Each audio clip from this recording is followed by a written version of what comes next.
Hi friends, good evening. Welcome to my Bangla blog channel. I hope তোমরা সকলে খুব ভালো আছো, সুস্থ আছো। তো অনেকদিন পর আবার তোমাদের সামনে একটা ব্লগ বলবো না, একটা নিজের জীবনে ঘটে যাওয়া কিছু কথা নিয়ে তোমাদের সাথে শেয়ার করতে এসেছি। তো লাস্ট ব্লগ তোমরা দেখেছো, মানে আমি লাস্ট বলতে গেলে অনেক কটা ব্লগই ছেড়েছি, বাট ব্লগ আমি করিনি, ভিডিওগুলো আগের থেকে করা ছিল তাই সেগুলোই ছাড়া হয়েছে। লাস্ট যেগুলো বলতে গেলে প্রপারভাবে করেছিলাম হচ্ছে জানুয়ারিতে, 2023 জানুয়ারিতে।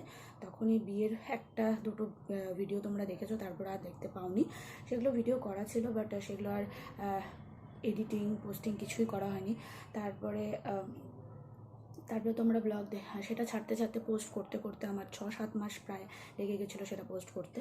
সেটা পোস্ট করেছিলাম, তারপরে অক্টোবরে বিশ্বকর্মা পুজোর ব্লগ করেছি, আর দেন তারপরে করেছিলাম দুর্গাপুজোতে। ওই দুটো ব্লগ মিলে একটা ব্লগ হয়েছে দুর্গাপুজোতে। তো এই ছিল, তারপরে আর প্রপারলি কোনোভাবেই ব্লগ করা হয়নি। আর যে মাঝে যে একটা গ্যাপ আমার লাইফে চলে গেছে, সেটা কেন গেছে, কিসের জন্য গেছে, সেটাই তোমাদের সাথে শেয়ার করব। তো হয়তো বিশ্বকর্মা পুজোর যে ব্লগটা যারা যারা তোমরা দেখেছো, তাদের আমি সেখানে মেনশন করেছিলাম যে আমি কেন ব্লগ দিতে পারিনি বা ব্লগ করিনি, বা কেন আগের ভিডিওগুলো তোমরা এখন এখন আমি পোস্ট করছি। তো সেই ভিডিওটাও আমি পোস্ট করতে পারিনি, মানে সাহসী হয়ে উঠিনি। তো যাই হোক, যেটা মেন কথা, তো জানুয়ারিতে বিয়ে রেস কাটতে না কাটতেই অষ্টমঙ্গলা হয়ে যায়। দেন অষ্টমঙ্গলা দুদিন পরে আমি আমার বাবাকে হারাই।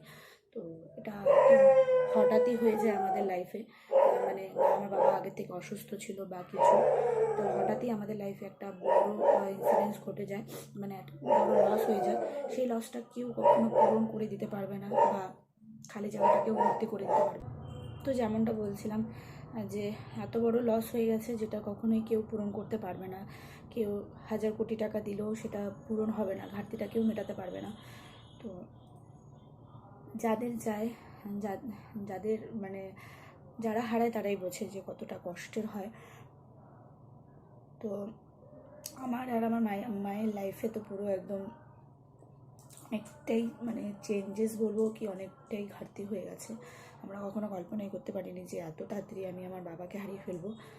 তো বাবা আমার একটাই মানে কষ্ট থেকে যাবে সারা জীবন, যতদিন আমি বেঁচে আছি, যে যতদিন বেঁচে আছি, মানে বাবা না ওই সময়টা আমাকে দিয়েছে, না আমি সময়টা পেয়েছি যে বাবাকে ঠিক মতন ট্রিটমেন্ট করা বা কিছু বুঝে ওঠার আগেই, যে বাবার কী হলো, এক্স্যাক্ট কী হলো না হলো বুঝে ওঠার আগেই সমস্ত কিছু শেষ হয়ে গেল। মানে আমি যতদিন বেঁচে আছি এই জিনিসটাই আমাকে ভিতরে কুড়ে কুড়ে খাবে, যে আমি আমার বাবার জন্য কিচ্ছু করতে পারলাম না। কারণ সেই সময়টুকুই আমি পেলাম না যে বাবাকে ঠিক মতন ট্রিটমেন্ট করাবো বা কিছু। যেটাই বললাম যে না বোঝার আগেই সমস্ত কিছু শেষ হয়ে গেল। তো হঠাৎই সমস্ত কিছু একদম মানে জীবনটা উলট পালট হয়ে গেল। তো যাই হোক, সমস্ত কিছু যেগুলো থাকে সেগুলো সব কিছু কাজ আমি করেছি, আমার মা করেছে, করে সমস্ত কাজ আমরা ঠিকঠাকভাবেই করেছি। তো তারপরে সেই জন্য আর ব্লগগুলো আপডেট করা মানে ছাড়া হয়নি, সেটাও ছাড়তে ছাড়তে অনেকটা টাইম চলে গেছে। তারপর যেটা বললাম, এই ভিডিওটাও হয়তো তোমাদের পেতে পেতে হয়তো তারও পরেও চলে যেতে পারে, মানে পুজো দুর্গাপুজো সমস্ত কিছু পার হয়েও তোমরা হয়তো এই ভিডিওটা যখন দেখবে তখন হয়তো তারপরেও হতে পারে বা তার আগেও হতে পারে। কারণ সেই মানসিক পরিস্থিতিতে নেই যে এডিট করব, ছাড়বো বা কিছু। তো এই হলো ব্যাপার। তো আর তখন থেকে মানে স্টিল এখনও পর্যন্ত আমি বাবার বাড়িতেই আছি, ঠিক। তো আমার মায়ের জন্যই থাকতে হচ্ছে, কারণ আমার মা একটু চাপা স্বভাবের।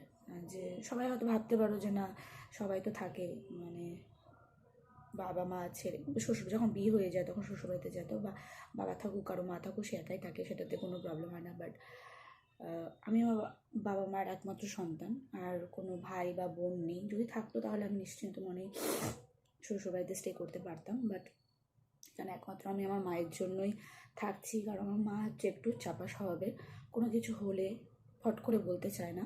ফোন করলে হয়তো বলবে যে না আমি ভালো আছি, নেক্সট টাইম ফোন করবো তখন বলবে হয়তো ভালো আছি, বাট অ্যাকচুয়ালি কিন্তু সে ভালো নেই।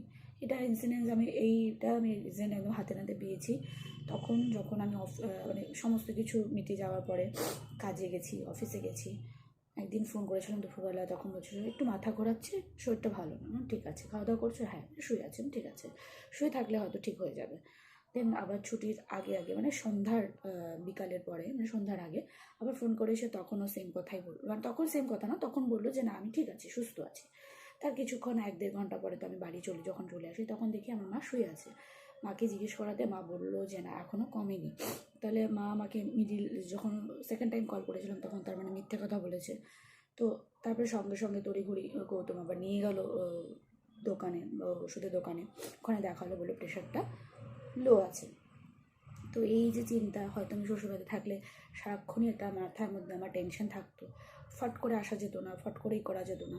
তো সেই সোর্সে এখানে থাকা, তো মাকে ভালো রাখার জন্য, মাকে মানে যতটা করা যায় আমার দিক থেকে আমি ততটাই চেষ্টা করছি। জানি না কতটা ভালো রাখতে পেরেছি বা পারছি, এখনও তো সময়, এখনও তো অনেক দিন আরও বাকি আছে। জানি না, যতদিন আছি ভালো রাখা, মানে আমি যতদিন আছি ভালো রাখার চেষ্টা করবো মাকে, এটাই। তো এই ছিল লাইফের একটা বড়, জানি না এই চ্যাপ্টারটা কেউ দেখুক কখনো, তো সেটা একটা ছিল। দেন তার 2 মাস পরেই, মানে বাবা যাওয়ার 2 মাস পরেই আমি আমার জামাইবাবুকে হারাই, যেটা হয়তো তোমরা কোনো এক ব্লগে হয়তো দেখেছিলে। আমি ভাইপো, মানে কোনো এক না, ভাইফোঁটার ব্লগে দেখেছিলে যে আমি ভাইফোঁটা দিচ্ছিলাম ফার্স্ট আমার জামাইবাবুকে, বা বলেছিলাম আমার জামাইবাবু অসুস্থ, তো নিয়েও এক্সপায়ার করে গেছে। তো ঠিক 2 মাস পরে, আমার বাবা যাওয়ার 2 মাস পরেই এই ইনসিডেন্টসটা ঘটেছে। তো পুরো মানে দুটো মানুষ, জলজান্ত মানুষ সেভাবে চলে যাওয়া, মানে ফ্যামিলির মধ্যে, মানে এটা কখনোই মানা যায় না। তো 2023টা প্রচণ্ড পরিমাণে খারাপ গেছে আমাদের, বা 2023টা প্রথম দিকে প্রচণ্ড পরিমাণে খারাপ গেছে। জানি না, আগে সব ভালো হোক, এটাই চাই। তো চলো, আর বড় করব না, এই ছিল আপডেট। তো একটাই খালি প্রে করবো বাবা যেখানে আছে ভালো থাকুক, সুস্থ থাকুক। আর হয়তো বাবা পাশে নেই, বাট সাথে হয়তো আছে, এটাই এটাই এখন ভেবে চলতে হবে। আর তোমরা সবাই প্রে করো যাতে বাবা যেখানে আছে সেখানে যেন ভালো থাকে, সুস্থ থাকে। তো এটাই, চলো এখানেই তাহলে শেষ করছি আজকের ব্লগ। নেক্সট ব্লগ যদি করি অবশ্যই শেয়ার করব।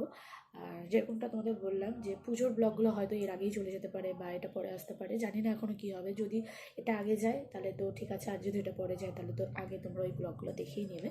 তারপরে যদি ব্লগ যদি করি অবশ্যই তোমাদের সাথে শেয়ার করব। তো চলো এখানেই তাহলে শেষ করছি, টাটা, সবাই ভালো থেকো।